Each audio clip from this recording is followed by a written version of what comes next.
It's our pleasure again to continue the series of tapes which are being produced for the State Archives in Frankfort, for the Marshall County Library, and for the Pogue Oral History Library at Murray State University. I'm Ray Mofield, sitting in with Shelby McCallum, and WCBL is sponsoring this entire series.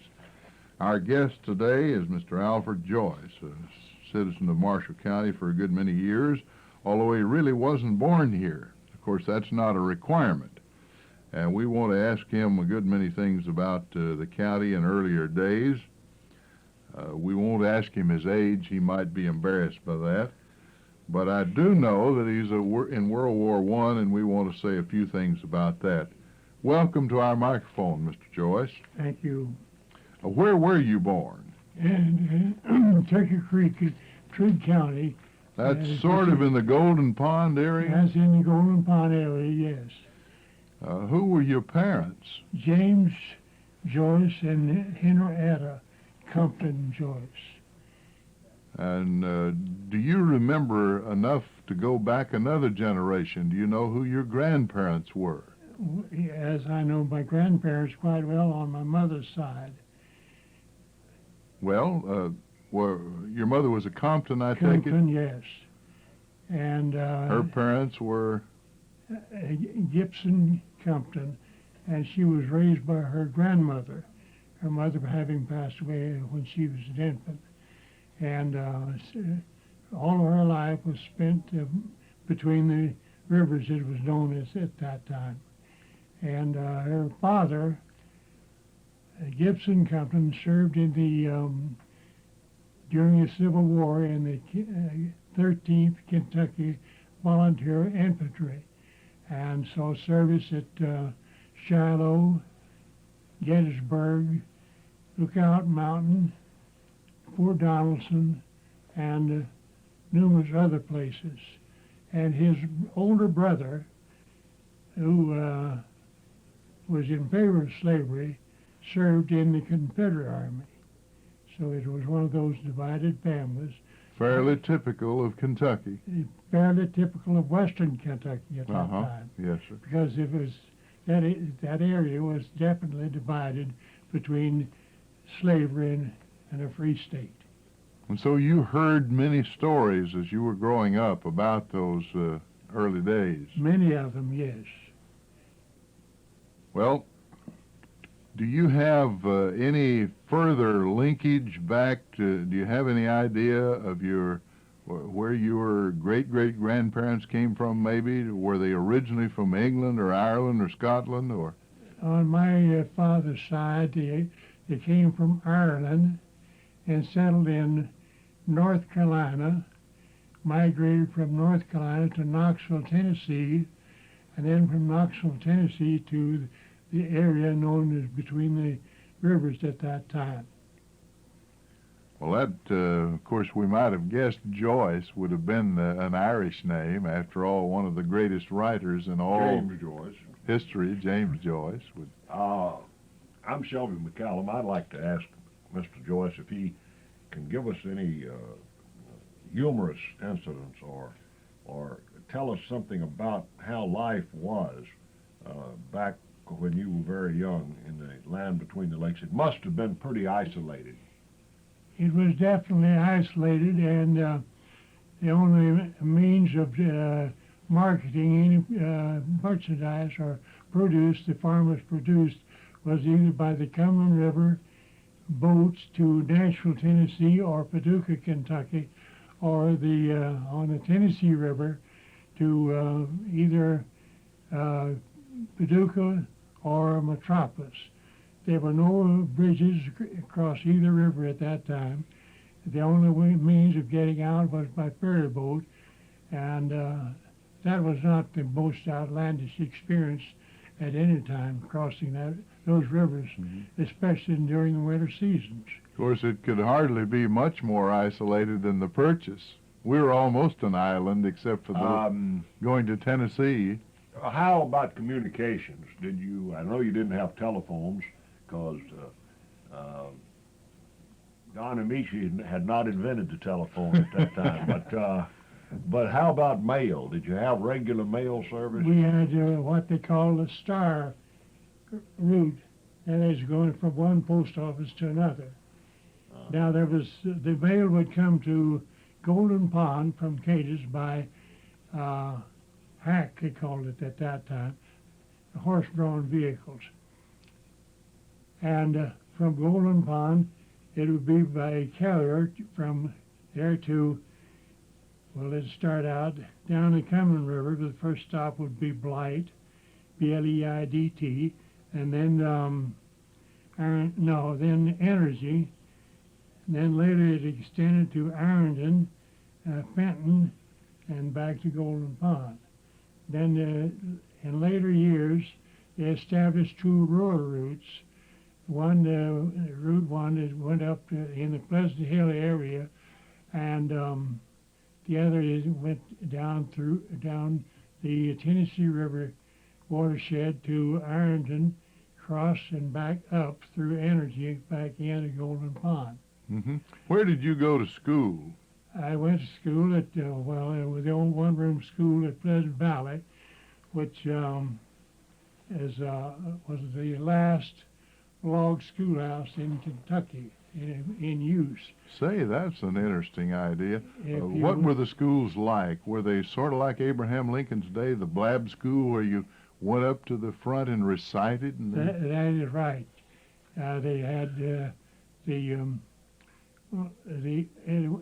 up until I would say around 1916, there was no program of continuity. That is, each school had its own program and taught in its own manner whatever it desired. But then they established in 1916, the Department of Education established what they call a course of study, and that kind of solidified the entire school system throughout Kentucky. I'd like to ask one more question I think will be of interest. You are married to a former Mrs. Nichols, another very distinguished family and an old family in Marshall County. Courtship, I know, has changed. I've heard my late friend Dr. Faust talk about it. Today they go together 3 days, they get married, and then they get a divorce. I would like to know what was courtship like, and when did you meet Miss Nichols, and how long was your courtship, and what was it sort of like in those days? Well, we met in Bowling Green in 1917, and we dated a few times during the 2 semesters we were there in 1917, and then the last semester ended in June, so we kind of drifted apart until 1918. Was that because you went into the service? I was in service at the time. Well, we just didn't correspond or anything after we left school. But in the early part of 1918, one of the boys from Golden Pond, who was in the service at Camp Taylor, passed away, and there was quite a write-up in the papers about his passing and so forth. And in that article, it mentioned my name as being in service with him at the time. And the first correspondence we had was a letter that I had from her addressed to me at Golden Pond with instructions. In other words, she was chasing you. I wouldn't make that statement. It was a pleasure to get the letter. Well, she addressed the letter to me at Golden Pond to be forwarded to me. Of course, the postmaster, mistress, who was Mrs. Bogard at Golden Pond, knew where I was, so the letter came to me. Then we kept up a lively correspondence all the time I was in service, or even overseas. And I was overseas almost a year, and Tell us a little more about your Army experience. You hadn't been very far away from home, probably, when you went into service, had you? Well, the furthest I had been away from home was Bowling Green. Where did you train in this country? at Camp Taylor, Near Louisville. near Louisville, yes. Mhm. And we we were transferred from Louisville. I was in the 84th Division at that time. What branch were you? Artillery? Infantry. Infantry. Infantry with mud behind my ears. That was a designation they used Yeah. with the infantry because they were the The AEF, they didn't call them GIs, they called them doughboys. doughboys. As a matter of interest, those trenches are still there. I've been over there several times. Did you Still fight see- in what general sector of Well, France, was it? In France, yes, in northern France. Our first fighting was up in Belgium, around Mount Kimmel, or Kimmel Hill, as we called it, Wipers. Well, some said Wipers, some said Ypres. Anyway, it was a sizable city in Belgium that was completely leveled from an explosion. And our first fighting was up in there. We were in the trenches there from May, first part of May until Labor Day, and we came out and did some preliminary training in conjunction with tanks. That And was the first battle in which tanks were used, by the way. it was Yes. on the Somme front. That is right. And the British introduced them. Yeah, Hindenburg Line. Now we had assigned to our sector. We had a sector of 4,000 yards of Hindenburg Line, which is supposed to have been fortified to the extent it could not be penetrated. Anyway, we had 3 tanks. One, why it was ever painted red, I'll never know. But anyway, and its name had printed on each side of it in very bold letters, "Old Hell."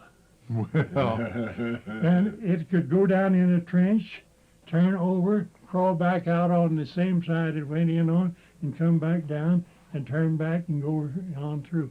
And those tanks cut lanes through this barbed wire. There's 3 columns of barbed wire. The center column was charged with 6,000 volts.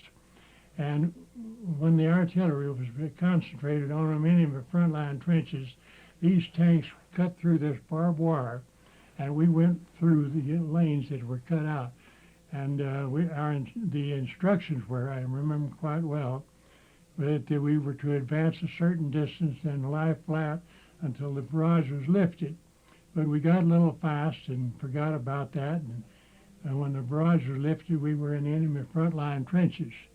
And the shells were exploding just about like a popcorn popper when the corn was popping. And but even at that, we probably were lucky because the Germans, the Krauts as we called them, along with a lot of other names, as soon as the barrage was lifted, came up out of their dugouts, set up their machine guns. Of course, they would have just mowed us down. But we met them when they came out of their dugouts, and of course, they surrendered. And I just happen to have a picture of when I was in the midst of it.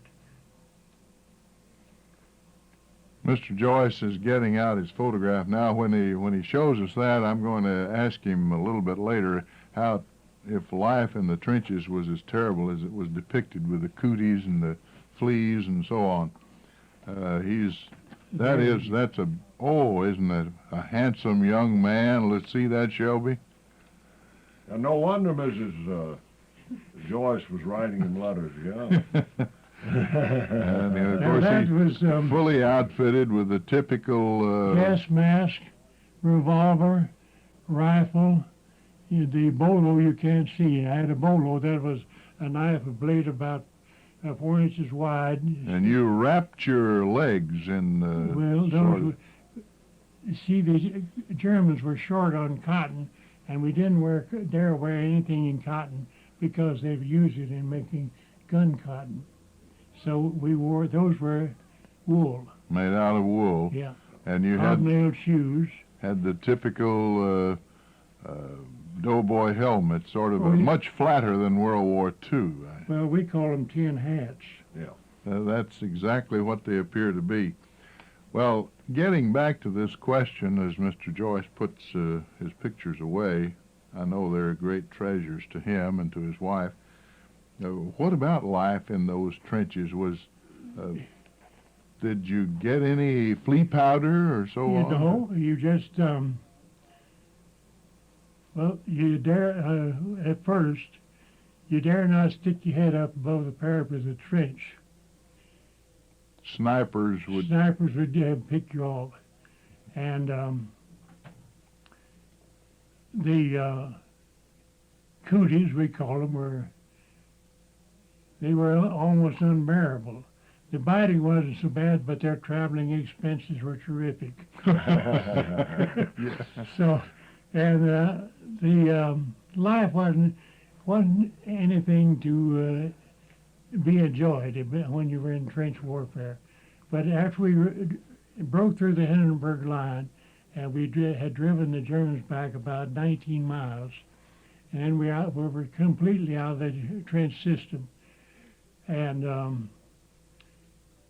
more or less open warfare. But we still had cooties, because I think that every barn in the entire area was infested with You cooties. just slept on farms and haystacks and. Barns or anything, you would run the cows out and take over. Do you want to know the history of the cootie? Adam had 'em. I would appreciate knowing it, yes. I know them as pests. Yeah. Well, how long were you in Europe altogether? 11 months. And then the armistice came, and how long did it take before you Well, got... the armistice was on November the 11th, and we sailed for the United States the following April 1st out of St. Nazaire, France, and arrived back in Charleston, South Carolina 13 days later. Then you were back home and repatriated to Western Kentucky, and what about Miss Joyce? We kind of ceased correspondence temporarily, but we got back together. And you were married when? Well, we were married in 1924. Well, you didn't just marry instantly. Shelby No, said well, they courted 3 days I now. was wondering. I understand that. Dr. Faust said things moved a little slower. Well, you might say our courtship lasted over a period of 7 years, Oh, I see. 1970, Fine. Now, to kind of telescope this and give us a broad outline of your life since that time. You married in 24. Where did you work, and when did you come back to Marshall County? Well, when I graduated from college in June of 21, That was Bowling Green? Bowling Green, yes, and they sent Mrs. Joyce, Miss Nichols at that time, they sent her to Akron, Ohio, and sent me to Portland, Oregon, where I worked for 2 years. And I came back to Akron and was with the Goodyear Tire and Rubber Company as secretary of the master mechanic for a time. Then I finally drifted around and had a desire to get into transportation. So in 1933, I joined up with Roadway Express and served in almost every capacity with the company, and with the company for 30 years. Still one of the major truck lines. It is one of the biggest now. And I was with the company for the 30 years, retiring January the 1st of 1963, and then proceeded to get ready to move to Kentucky, building a new home and everything. And you live down toward Sharp? What is that, the Clark Road? Between Palma and Sharp. Yeah. I'd like to ask one final question. You've had a very interesting life, and a lot of historic events have occurred during your lifetime. Are you pretty well satisfied with the life you've lived up to now, or would you do things differently? Well, I don't know whether I would do things differently or not. I'm reasonably well satisfied with my accomplishments in life. I think that's fine. I think we have been well blessed in many different ways. Mrs. Joyce has a very wonderful family, and I love them all dearly. And we had no children of our own, but we managed to help nieces and nephews through college that otherwise wouldn't have made it. And we have been repaid many, many times over by their success in life. So all in all, it has been an enjoyable life. And so many people talk about the good old days. I've enjoyed these days much more than I did the so-called good old days. Well, I know you have a very comfortable home now. I, for one, have enjoyed its hospitality, and I've eaten Miss Nichols' snickerdoodles and so on, and some of her Christmas parties. I know they're great. But since Shelby's brought up life, could you just sort of give us a capsule history of what the things in life that have changed so much? And today you drive a nice automobile. How did you start out? I started out in an old road wagon without a spring seat. I know what that was. And over an unimproved road in the summertime, the dust would stifle you to death, and in the wintertime, the mud would choke you to death.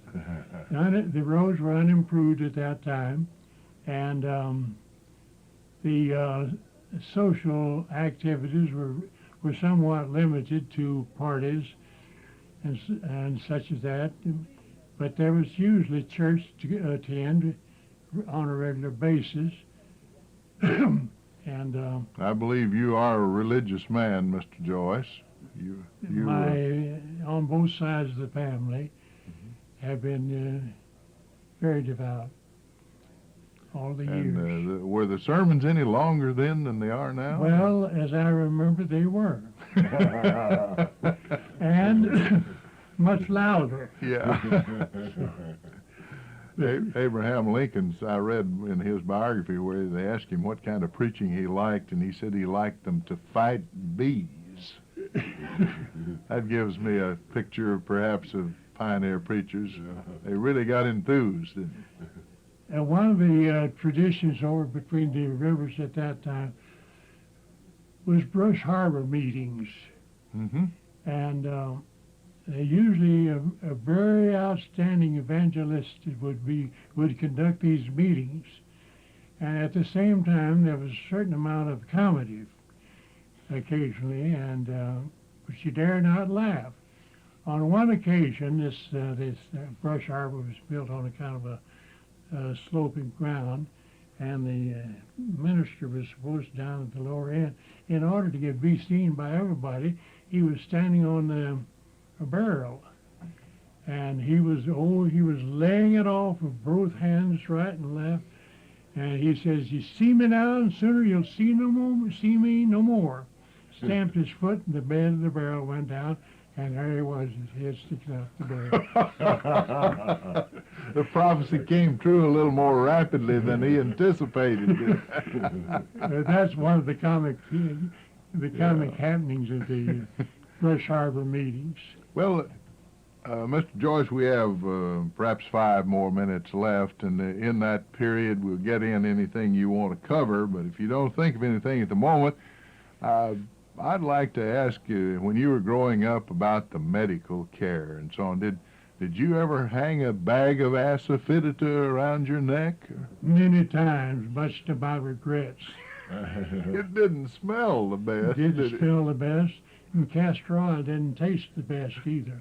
But those quinine, asafoetida, and castor oil were the outstanding remedies, and that was good. Those were good for everything, no matter what. Yeah, cure-alls. Yeah. While we got more time, I said I was going to quit, but I know the railroads had a great impact on this area.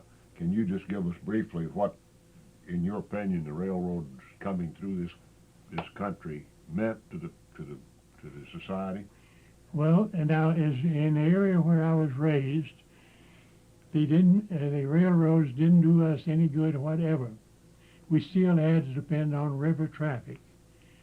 But other than after I began to travel around, I found the railroads to be quite convenient, And the service back then was really outstanding.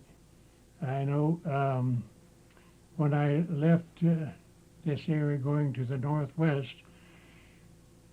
those transcontinental trains, they were known as that time, were really rolling palaces to a country boy that had never seen anything like that before, and through the Rockies. But just to sum up the whole thing, the changes I have seen over these years, from the horse and buggy days to the airplanes and automobiles and radio and television, and as far as the armed forces are concerned, when I first went in, we used horses on the heavy guns that we used, long rifles they were called, 18 to 20 horses to each piece.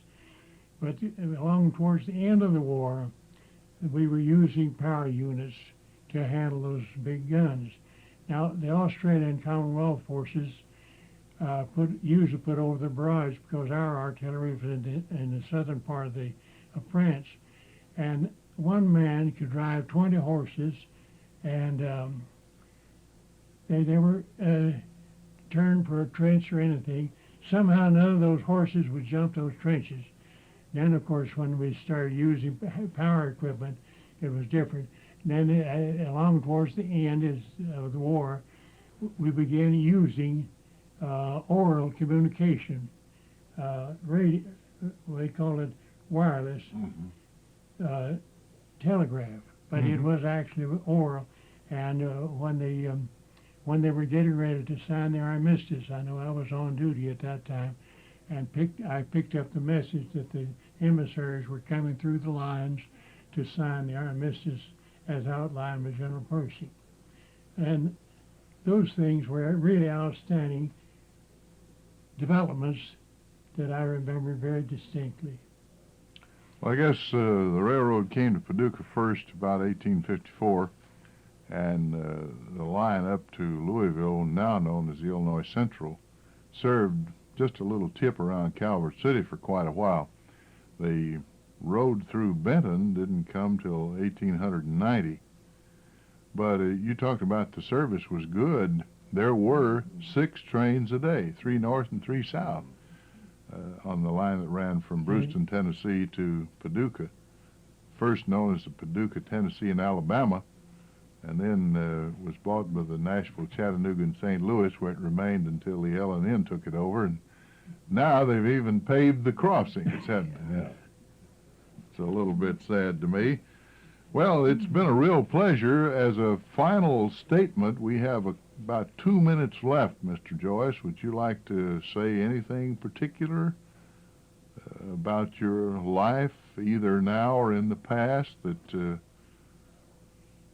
Well, nothing other than we originally from this area, lived in Akron, Ohio for a good many years, and moved back to this part of the state in December of 1963, and the past 19 years have been extremely enjoyable, and we have enjoyed it immensely, and enjoyed all the friendship and all the good things of life that Western Kentucky can afford. Well, thank you very much. We're certainly delighted today to have had Alfred Joyce, and in the studio with us as we've been taping this, his lovely wife, as you were told, the former Mrs. Nichols, and Shelby McCallum, who is sponsoring the entire series for WCBL on behalf of the State Archives in Frankfort, the Murray State University Pogue Library, and the Marshall County Library, of course, the primary beneficiary. And all of those will receive copies of the tape and will be available to scholars or interested persons who are attempting to save, by this oral method, the culture of the past in Marshall County. I'm Ray Mofield, and that is our program for today.